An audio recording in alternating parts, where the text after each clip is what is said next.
Là où 2 ou 3 sont assemblés en mon nom, je suis au milieu d'eux, nous dit Jésus. Je vous souhaite à toutes et à tous la bienvenue pour cette deuxième partie. Cette deuxième partie de la liturgie commune, la semaine dernière, je vous avais appris ou rappelé que notre Église nationale proposait une nouvelle liturgie commune pour le culte ordinaire, à savoir une liturgie commune pour les réformés et pour les luthériens, histoire qu'on puisse célébrer la même chose en même temps. La semaine dernière, c'était la version avec la Sainte Seine, et aujourd'hui, ce sera la version sans. Et puis, deuxième partie, parce que nous allons voir aussi la suite de l'histoire de Caïn et d'Abel pour la prédication. N'hésitez pas à me faire des retours sur cette liturgie commune à la fin du culte, afin que je puisse le remonter au national et y apporter, si besoin, des modifications. Ensemble, frères et sœurs, faisons place en nous à la présence de Dieu. Il nous sauve et nous offre son amour. Le Christ vivant nous ouvre à l'espérance. Le souffle de l'Esprit nous unit dans l'Église. Ici et maintenant, le Seigneur nous accueille comme il l'a fait hier et le fera encore demain. Ce dimanche, soyez donc toutes et tous les bienvenus en ce lieu. Que la foi, l'espérance et l'amour trouvent leur chemin dans nos vies et dans notre assemblée. Amen.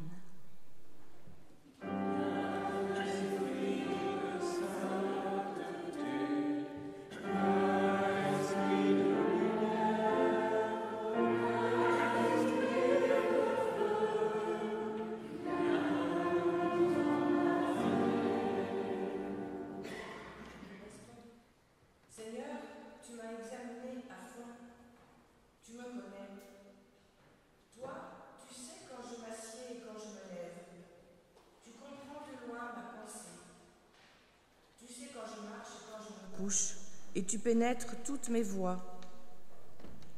Car la parole n'est pas sur ma langue que déjà, Seigneur, tu la connais entièrement. Par derrière et par devant, tu m'assièges et tu mets ta main sur moi. Cette connaissance étonnante me dépasse. Elle est trop élevée pour que je puisse la saisir. Où pourrais-je aller pour échapper à ton souffle? Où pourrais-je fuir pour t'échapper? Si je monte au ciel, tu y es. Si je me couche au séjour des morts, tu es encore là. Si je prends les ailes de l'aurore pour aller demeurer au-delà de la mer, là aussi ta main me conduira, ta main droite me saisira. Si je dis, au moins les ténèbres me submergeront, la nuit devient lumière autour de moi. Même les ténèbres ne sont pas ténébreuses pour toi. La nuit s'illumine comme le jour, et les ténèbres comme la lumière. C'est toi qui as produit les profondeurs de mon être, qui m'as tenu caché dans le ventre de ma mère. Je te célèbre, car j'ai été fait de façon merveilleuse. Tes œuvres sont étonnantes, je le sais bien. Mon corps ne t'était pas caché lorsque j'ai été fait en secret, tissé dans les profondeurs de la terre. Quand je n'étais qu'une masse informe, tes yeux me voyaient, et sur ton livre étaient tous inscrits les jours qui furent façonnés, avant qu'aucun d'eux n'existe. Que tes pensées, ô Dieu, me semblent impénétrables, que la somme en est grande. Si je les compte, elles sont plus nombreuses que les grains de sable. Je m'éveille et je suis encore avec toi.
Tenons-nous devant Dieu en vérité. Notre Dieu, qu'il est rude parfois, le chemin de la vie, tellement que nous venons à désespérer. Désespérer des autres, de nous-mêmes ou de toi. Regarde ce monde errer si loin de toi. J'en fais partie. Il arrive souvent, si souvent, que nos pas deviennent lourds, notre marche hésitante, et nous nous arrêtons.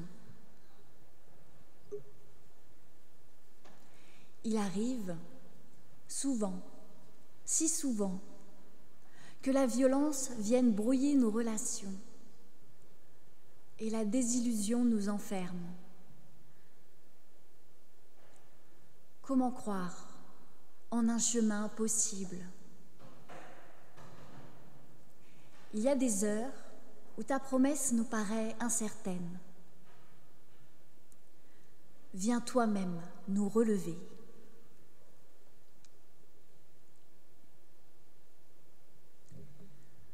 Ma sœur, mon frère, en Jésus-Christ, le monde est libéré du péché.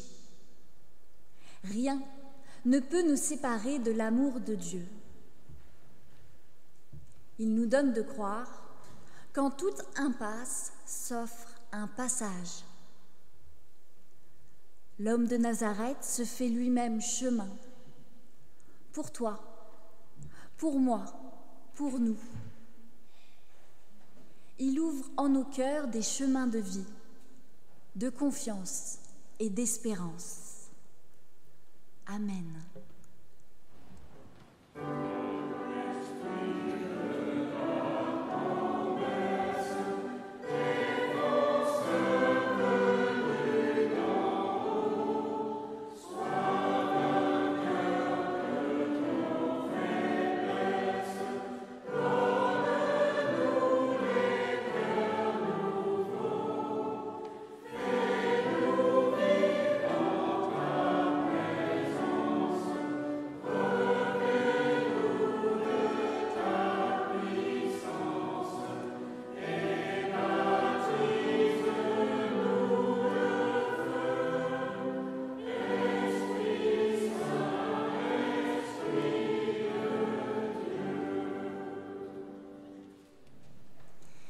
Éternel notre Dieu, nous allons ouvrir la Bible. Accorde-nous ton esprit maternel et créateur. Que ces mots anciens te révèlent aujourd'hui. À nous qui désirons vivre en disciples de Jésus, le Christ, notre frère. Que ta parole s'élance, nous rassemble et nous transforme. Amen.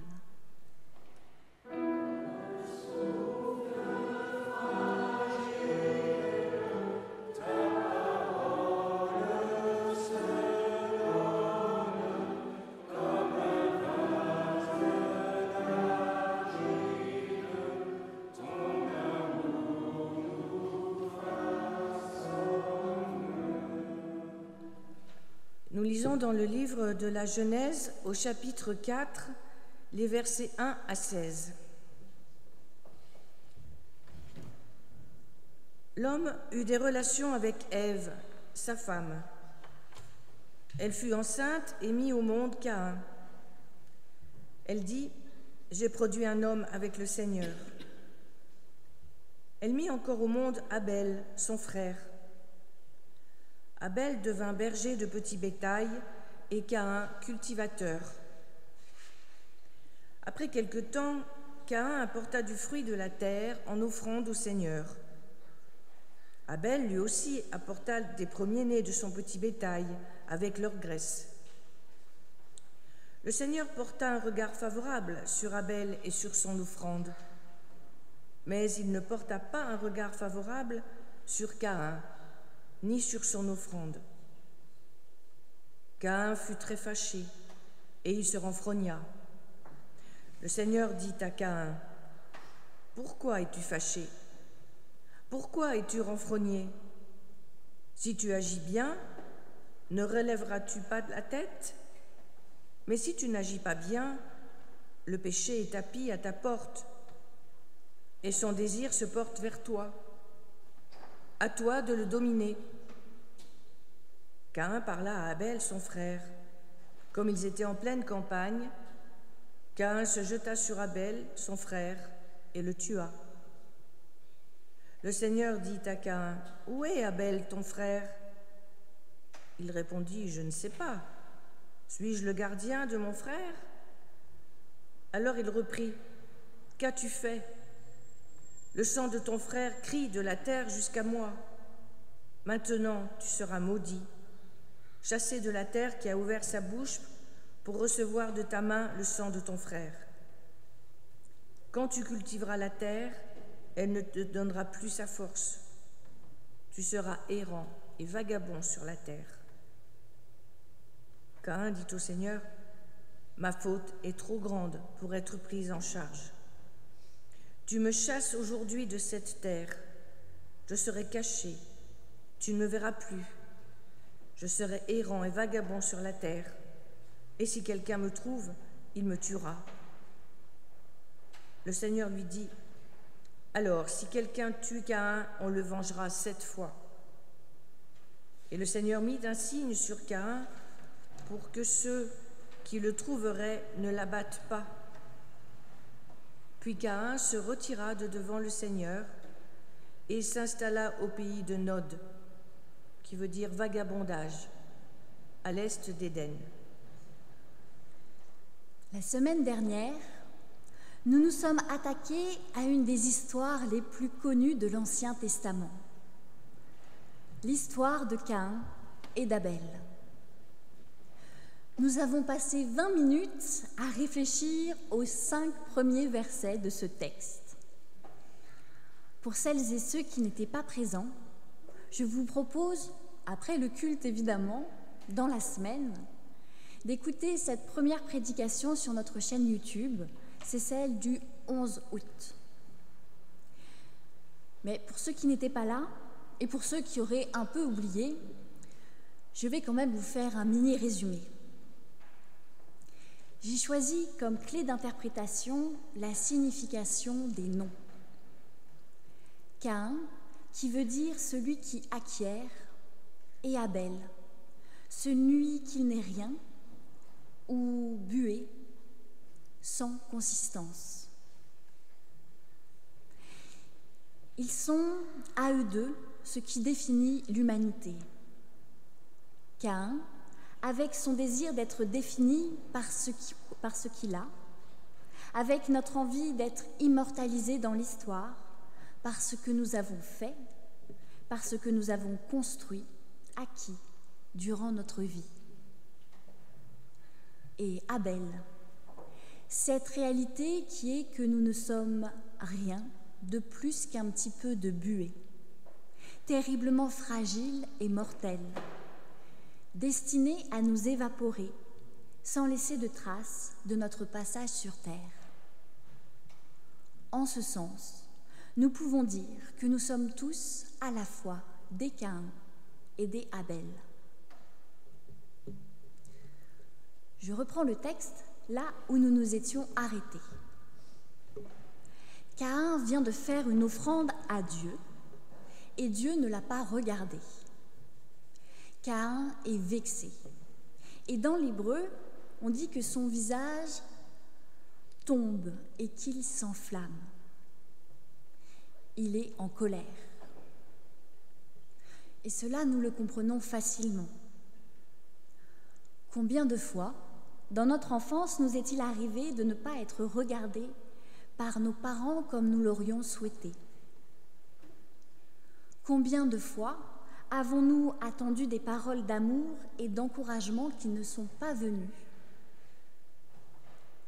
Ou plus récemment, au travail ou dans le milieu associatif, nous travaillons du mieux que nous pouvons et souvent, si nous travaillons si bien, c'est pour mériter une parole de reconnaissance de la part de nos pairs. Parole qui ne vient pas toujours. Caïn attend une parole d'amour, de reconnaissance de la part de Dieu, quelque chose qui lui prouverait qu'il n'a pas travaillé en vain dans les champs. Et cette parole ne vient pas. Alors la colère le gagne. Le texte en hébreu est vraiment très imagé. Le visage de Caïn s'enflamme et en même temps il tombe, il se décompose. Et une sourde colère le gagne, semblable à une bête qui cherche à entrer en lui pour le dominer. Cette bête, nous dit Dieu dans le texte, c'est le péché. Le péché, c'est étymologiquement lorsque l'on manque quelque chose, lorsqu'on n'atteint pas sa cible, à l'image d'une flèche qui manque sa destination. Caïn a échoué dans la cible qu'il s'était fixée. Je vous rappelle ce que nous nous sommes dit la semaine dernière. Caïn voulait prouver à Dieu et à lui-même, par son offrande, qu'il avait acquis des biens et que cette acquisition prouvait qu'il était quelqu'un. Mais Dieu ne le regarde pas. Il ne lui dit pas « Tu as bien agi » en voulant te définir par ton avoir. Le travail de Caïn ne lui permet pas d'atteindre sa cible, parce que sa cible n'était pas la bonne. À nous aussi, il nous arrive de travailler dur pour une raison qui n'est pas la bonne. Combien de personnes s'engagent dans des mouvements associatifs pour obtenir de la reconnaissance? Beaucoup. Logiquement, on se dit qu'on devrait œuvrer pour aider les autres et que si on y gagne de la reconnaissance, c'est un bonus. Mais ce n'est pas là l'essentiel. Or, souvent, nous faisons de bonnes choses, mais pas pour les bonnes raisons. Un chrétien qui s'engage dans la vie de l'Église devrait le faire pour se mettre au service des autres, pour œuvrer à quelque chose de plus grand que lui, et non pour se rendre indispensable au fonctionnement de la paroisse et pour acquérir du pouvoir. Or, lorsque nous regardons les églises autour de nous, c'est ce qui arrive souvent. Face à cet objectif manqué, Dieu dit à Caïn : « Pourquoi es-tu fâché ? Pourquoi es-tu renfrogné ? Si tu agis bien, ne relèveras-tu pas la tête ? » Autrement dit, fais-tu bien de te fâcher pour les mauvaises raisons ? Tu as bien agi en cultivant la terre. Tu devrais être heureux d'avoir pu subvenir aux besoins de ta famille par ton travail. N'est-ce pas là l'essentiel ? Relève la tête, tiens-toi droit, sois simplement reconnaissant d'avoir obtenu une bonne récolte. Ne cherche pas à te comparer aux autres, cela est vain. Et après, il lui dit : « Mais si tu n'agis pas bien, le péché est tapi à ta porte et son désir se porte vers toi. À toi de le dominer. » La colère. La colère, c'est une étincelle qui peut devenir un feu dévastateur si on ne la canalise pas. Caïn aurait très bien pu canaliser cette colère en faisant sur elle une analyse pour en faire quelque chose de bien. Parce que la colère en soi n'est pas quelque chose de mal. C'est même une émotion essentielle qui nous interpelle et qui nous dit « là, il s'est passé un truc qui m'a blessée ». En disant cela, je pense au dessin animé Vice Versa. Si vous ne l'avez pas vu, sur les émotions et sur la colère, c'est parfait. La colère de Caïn aurait pu lui permettre une remise en question bénéfique pour sa vie. Il aurait pu s'asseoir dans son champ et se demander « Pourquoi suis-je fâché que Dieu ait regardé l'offrande d'Abel et non la mienne ? Qu'est-ce que cela dit de moi ? De mes failles et de mes envies ? Je me rends compte à présent que je désirais être le centre de l'attention, acquérir l'amour et le regard exclusif de Dieu par mes seuls actes. Mais cela n'a pas marché. Et me voilà en colère, parce qu'Abel, qui n'est rien, juste une buée quasiment invisible, a eu ce regard que je convoitais tant.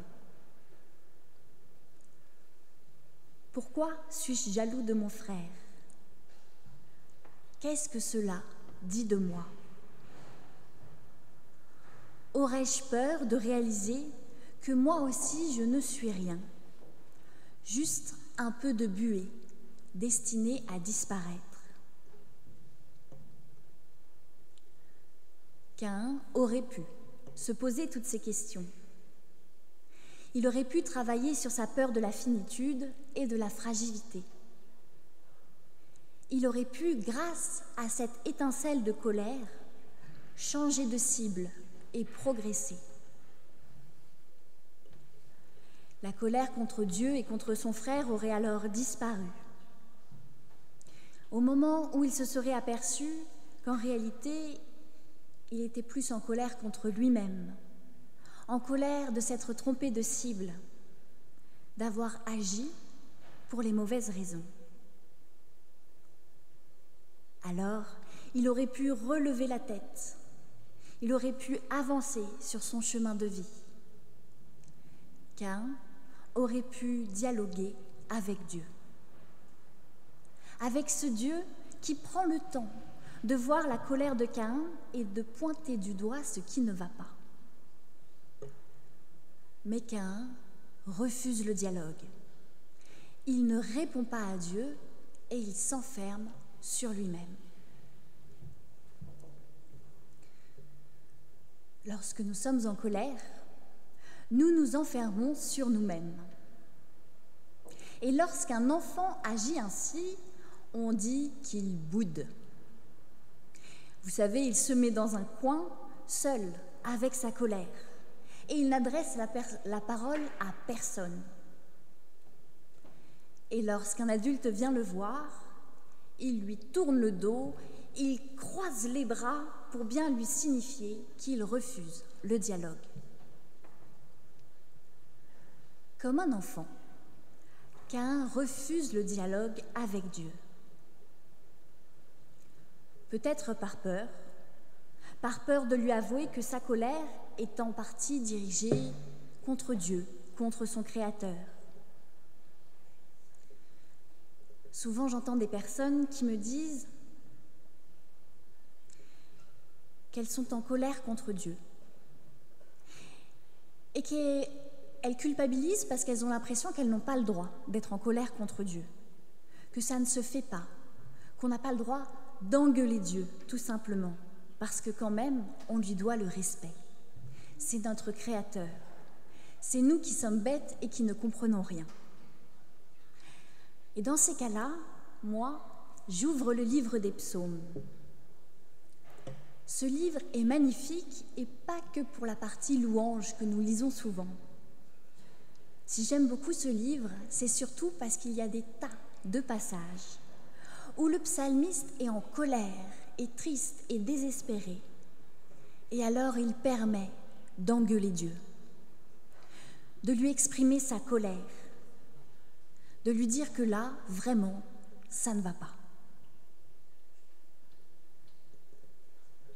Crier sur quelqu'un, c'est déjà reconnaître qu'il existe, que cette personne a une place importante dans notre vie. On ne se met pas en colère contre quelqu'un qui nous est indifférent. Dans les moments troublés de notre vie, nous avons le droit de crier contre Dieu.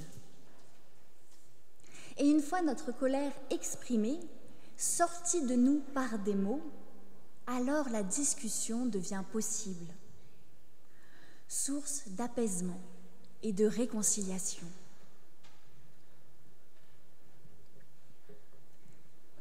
Mais Caïn choisit le chemin de la facilité. C'est tellement plus facile d'accuser les autres plutôt que de se remettre en question.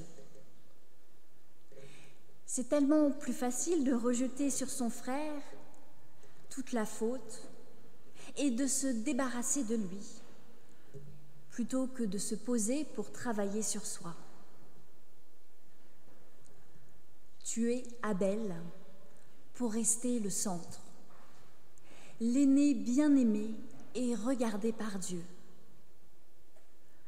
Être celui qui possède tout l'amour des autres, puisqu'il n'y a plus personne d'autre à regarder ou à aimer. Alors, Caïn tue son frère.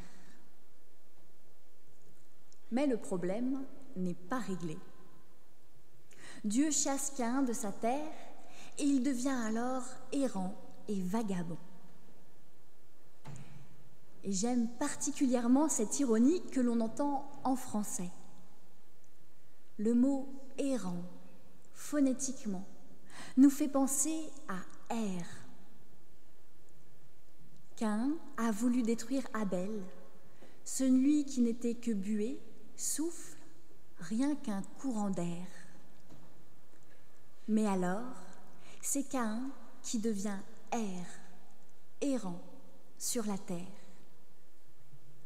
C'est alors que Caïn prend conscience de sa fragilité, de sa finitude. Il suffirait d'une personne, juste une personne mal intentionnée, pour qu'il n'y ait plus de Caïn, pour qu'il parte en fumée, comme son frère.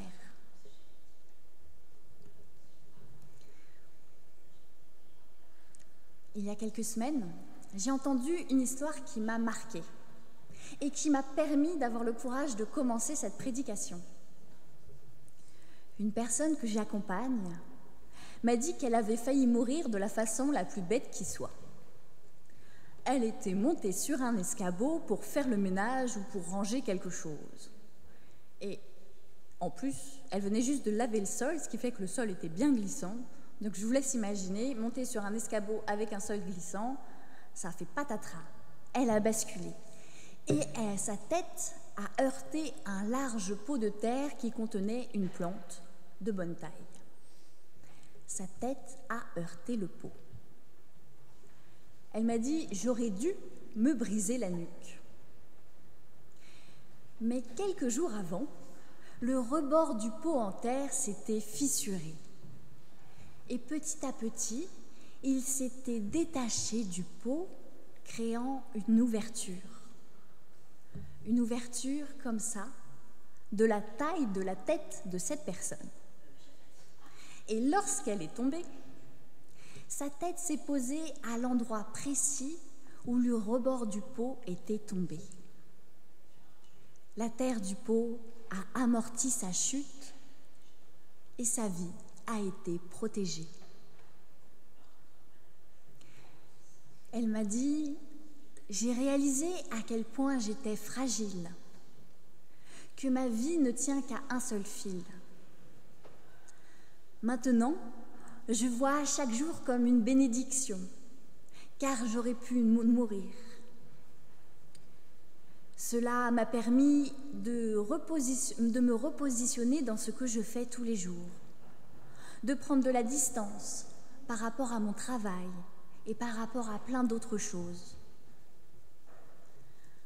On devrait tous vivre en ayant conscience que l'on peut mourir demain.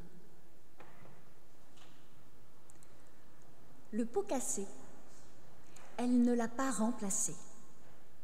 Il est devenu pour elle un signe, un aide-mémoire, un pense-bête, qui lui dit « À tout moment, tu peux mourir, car tu n'es pas grand-chose, juste un peu de buée, car tu es Abel. Ne te prends donc pas trop au sérieux. Ne te crois pas donc trop importante, essentielle ou immortelle, car en réalité, tu n'es pas grand-chose. » Le Seigneur mit un signe sur Caïn. Nous ne savons pas ce que c'est que ce signe, mais je crois que ce signe agit comme le pot de terre, comme un aide-mémoire, comme un mémorial, afin que Caïn n'oublie pas. Afin que Caïn n'oublie pas qu'il est un être infiniment fragile et fini, qu'il n'est pas le centre du monde, que le monde ne lui appartient pas et qu'il va devoir vivre avec d'autres sur cette terre. Il n'est que de passage, vagabond et errant. Un signe, afin que Caïn n'oublie pas que Dieu est présent à ses côtés, même s'il n'est qu'un peu de buée.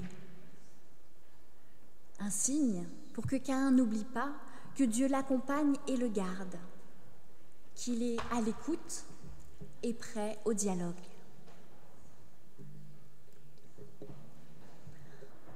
En chassant Caïn de sa terre, Dieu lui permet d'ouvrir les yeux.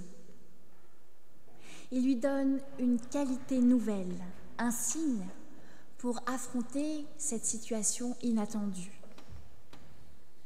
Et à partir de ce moment-là, le dialogue entre Dieu et entre Caïn est rétabli. Il y a également une ouverture des yeux. Même si Abel est mort, Caïn ne sera jamais le centre du monde, car il y a d'autres personnes qui vivent autour de lui. Au début du texte, on a l'impression qu'il y a 5 personnes dans le monde. L'homme, qu'on ne nomme même pas, qui est Adam, Ève, Caïn, Abel et Dieu. Mais à partir du moment où Caïn est chassé, où il prend conscience de sa finitude, ses yeux s'ouvrent et alors il voit les autres. En se faisant chasser, en prenant conscience de sa fragilité, l'horizon de Caïn s'élargit. Il y aura toujours un autre à côté de moi, mais cela ne met nullement en danger ma relation privilégiée avec Dieu. J'ai sur moi un signe pour ne pas l'oublier. Je ne suis pas mieux qu'Abel, un être fragile, destiné à disparaître, mais cela ne veut pas dire que je n'ai aucune valeur. Non pour ce que je fais, mais parce que ma relation avec Dieu, lui comme étant mon créateur, moi comme étant sa créature, est unique, singulière. Elle est l'objet de ma louange. Ainsi Caïn, par sa relation rétablie avec Dieu, peut vivre.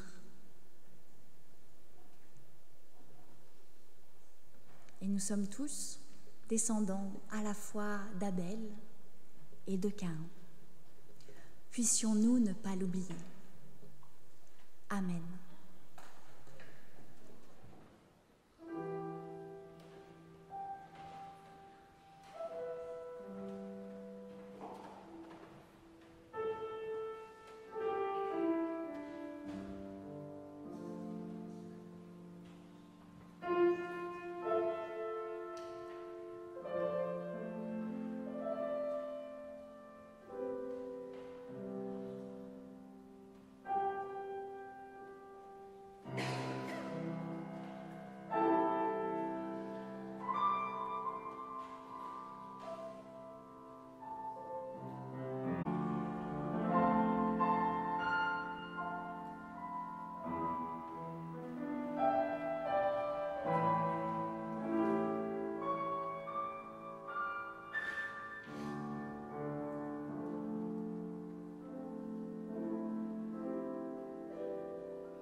levons pour confesser notre foi.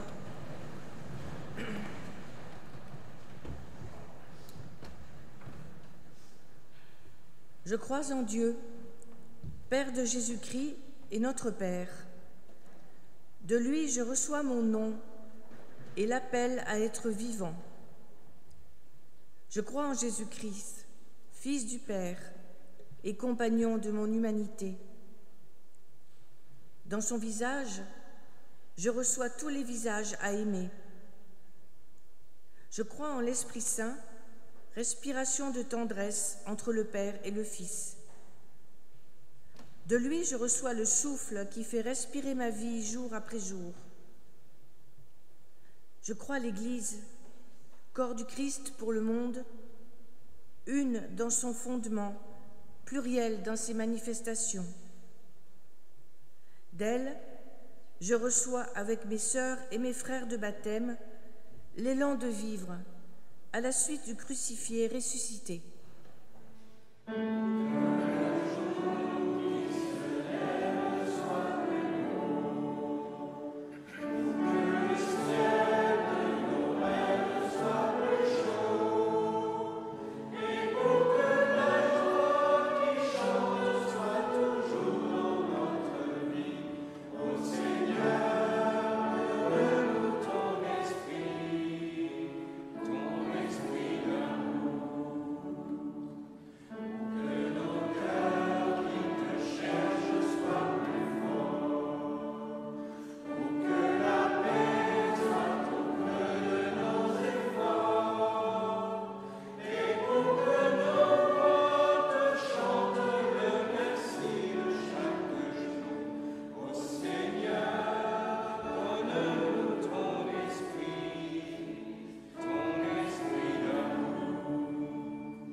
Je vous invite à la prière.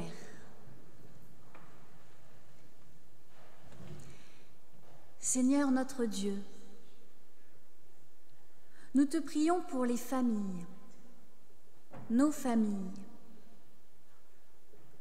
que tu les aides, nous aides à rester unis, malgré les différences de chacun. Que ces différences ne nous divisent pas, ne nous entraînent pas dans l'égoïsme, mais nous aident à grandir dans l'amour, la tolérance et le respect.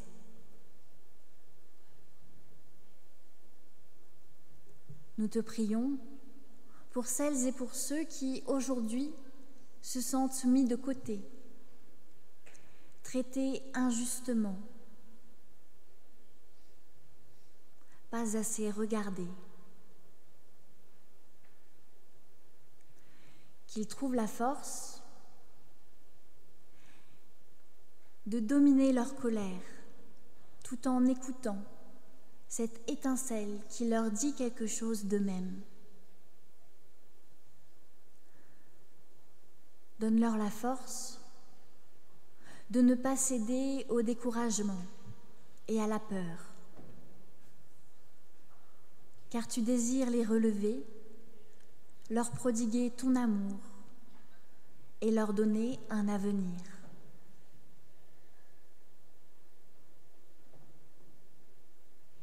Seigneur, nous te prions parce que tu nous connais.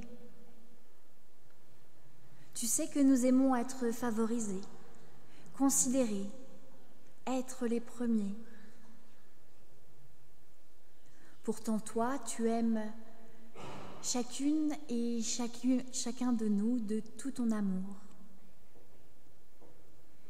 Et tu voudrais que nous nous aimions aussi les uns les autres, comme toi tu nous aimes. Alors nous t'en prions, Seigneur, agis en nous et aide-nous à être des disciples de Jésus le Christ.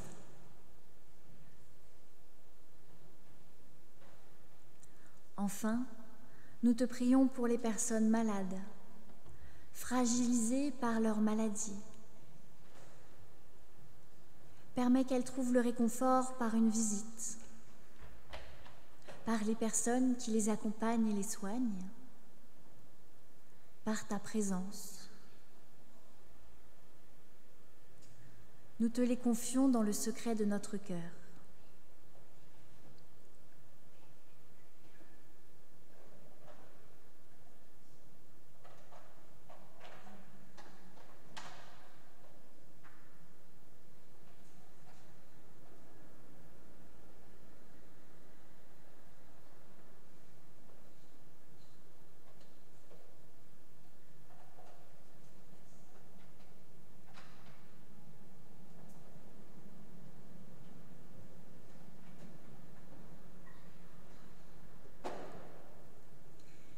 Et tous ensemble, unis dans une même foi, nous te disons: Notre Père qui es aux cieux, que ton nom soit sanctifié, que ton règne vienne, que ta volonté soit faite sur la terre comme au ciel. Donne-nous aujourd'hui notre pain de ce jour. Pardonne-nous nos offenses, comme nous pardonnons aussi à ceux qui nous ont offensés. Ne nous laisse pas entrer en tentation, mais délivre-nous du mal, car c'est à toi qu'appartiennent le règne, la puissance et la gloire, pour les siècles des siècles. Amen. Je vous invite à vous lever pour l'envoi et la bénédiction.